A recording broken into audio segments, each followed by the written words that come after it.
Bismillahirrahmanirrahim. Welcome to the Cantab Publishers video lessons. Before starting the lesson, dear students, you must have with you class 5 English textbook. Today we are going to start our lesson from unit 5, My Beloved Pakistan. SLOs of this lesson are develop creative writing skills, develop thinking skills. So we have read the unit 5. Now this is a writing workshop section C here. In your textbook, page number 41, express your opinion on the following topics. My country is my paradise on earth and my ideal country.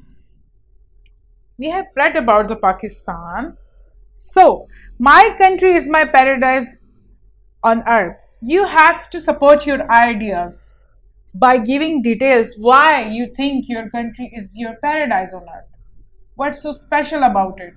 You have to give and write about the things you like and support your idea here. You have to write about the things you think that these things make my country paradise on earth. Write in a proper way, organize your ideas and lines and paragraphs, and be careful about the punctuation, the proper noun that we also discussed in your previous lessons.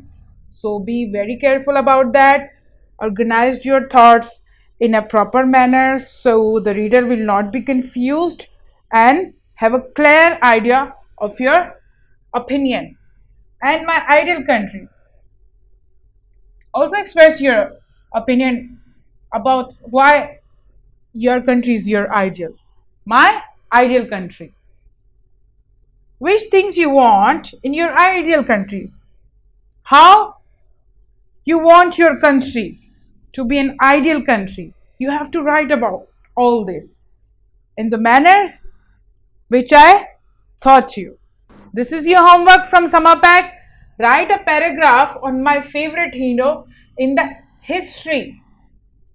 You can choose any hero from the history, any person you want to, but do research on it, on the topic, the personality. You have to research on him or her. It's up to you which personality you want to write about. Write in an organized manner. Be careful with the grammatical and the punctuation mistakes. This is also your homework from summer pack. Write a few lines about the internet. Give it an introduction. What is internet? Why we use it? What its benefits and disadvantages? You have to write about these two. I hope you have enjoyed my lesson and you will do your homework. Thank you.